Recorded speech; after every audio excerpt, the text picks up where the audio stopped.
Yes, now, bless now, people. Don't forget the rest now. There's ROCKSTEADY at King of the Pit TV signing in. Here, I know it's King of the Pit. We might not be pitting too hard. We might not be pitting too hard, but we might be bouncing and having a little nudge to this one, yeah? Beach Bunny. That's what we just listened to. We listened to the album Honeymoon by Beach Bunny. It was devoted and recommended by Marcus J. Marcus, I'd say your full name if you allowed me, mate, but for, the GDPR, i.e., that's what I know it as. I don't want to give away your personal identification. Marcus, you recommended this record, and it was a beauty. It was a beauty. You recommended it via the Patreon, which is where you can recommend the record yourself. And Honeymoon had 9 tracks.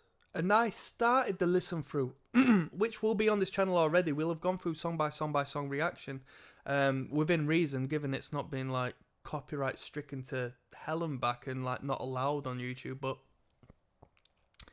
I started by saying this band in particular, a couple of songs by them, I associate with deep emotional value. Me and my ex-missus, we had a good time and we bonded over a couple of Beach Bunny songs. I don't know any songs from this record. There was only 9 of them. 4 of them had music videos. So they were placing that investment within that music video. They knew where their money needed to go. And rightfully so. This was a great record. I had a quick scan of Wikipedia to see whether I could continue on this series of videos with like a Wikipedia sort of browse and have a look at the history of the record and stuff. There's near to no information on Wikipedia. It does have a page of its own, but there's near to no information, so we won't be doing that. But it told me that this record was 25 minutes long. 9 songs in 25 minutes is perfect. Perfect. So I'm a punk rock fan, and I like brief songs, brief song lengths, brief albums. I adore that. Bruh. I'm probably not speaking to the people who want to be spoken to on this. I got a Disrupt shirt on, yeah? DB. I love hardcore and so on and so forth. And that's irrelevant to what we're trying to say. But what I'm trying to say is I like brief songs. Because my attention span is dead. This record, oh my god, it gives me what I need. Because it gives me brief songs. It gives me perfect song structure, generally speaking. I love song structure. I love formulaic songs because our brains, I'm not going to speak on me, our brains have adjusted to the ABAB CB structure, right? Since day. So it's very pleasing. I like understandable, generalized love songs. Is it basic? Yes, I would say it's basic. But I don't want to go into the egocentric, let's listen to an artist just wank off a guitar for 8 minutes. Bro, those days are over. I want to hear simple songs that speak to me, that speak to the next person, that we can communicate over. This record gives that. Am I the target audience for this band? Probably not. But as I said during the song listen through, song by song listen through, I said, this record, I said twice actually, and I'm going to say it a third time.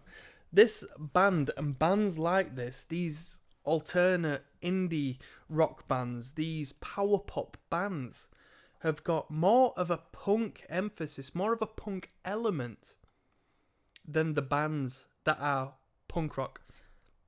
Because these bands do it indirectly. These bands are indie rock bands. So their punk rock element doesn't come from the idea that they're trying to appease a punk rock community. And being a fan of punk rock, I want to hear punk rock music. And I hear it more so in these acts who are talking about, I'm the alternate kid and things aren't going great and it's honest. And it speaks to people like people into punk rock like me. Although I'm a bit older than the target demographic, so I'm not listening to these songs thinking, oh yeah, this is how I feel and blah blah blah. I know a younger version of myself would have eaten it up. Maybe not as much as the girls, because we're talking about dream boys here and we're talking about this, that and the third, which might not necessarily appeal to me. But I was gonna see this band. I don't know on what particular year. 2020 was it?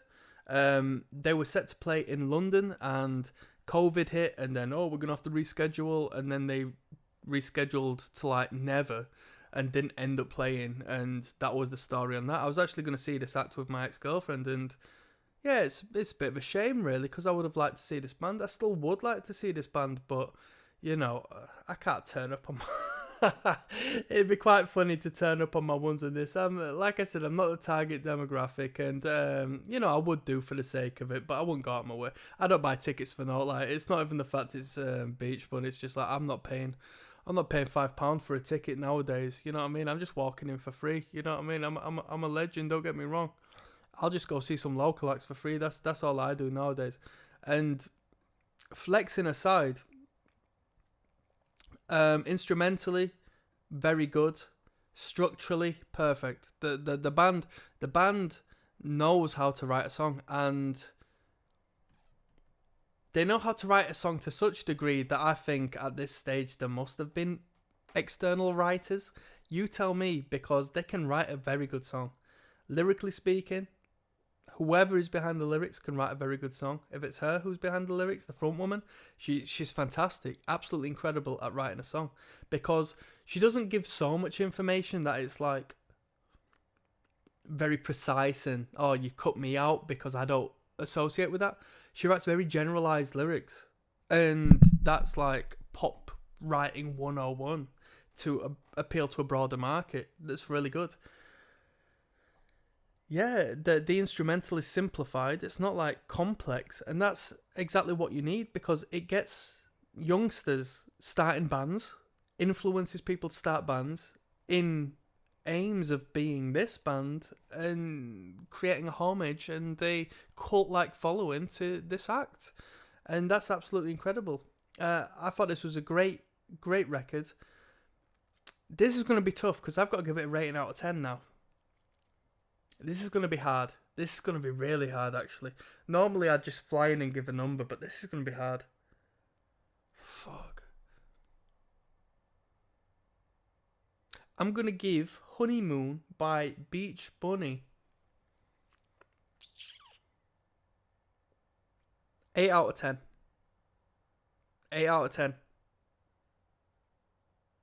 8 out of 10. Because 1, the songwriting. 2, the length. You know, it's easy listening and you blast through it. So that's a subjective number. That's me. Great production. Great structure. Great variation. Although, you know what I mean? Well, there's a bit of likeliness between some of the hits. But that's right, because I think it's done right. It's guitar rock. I love that.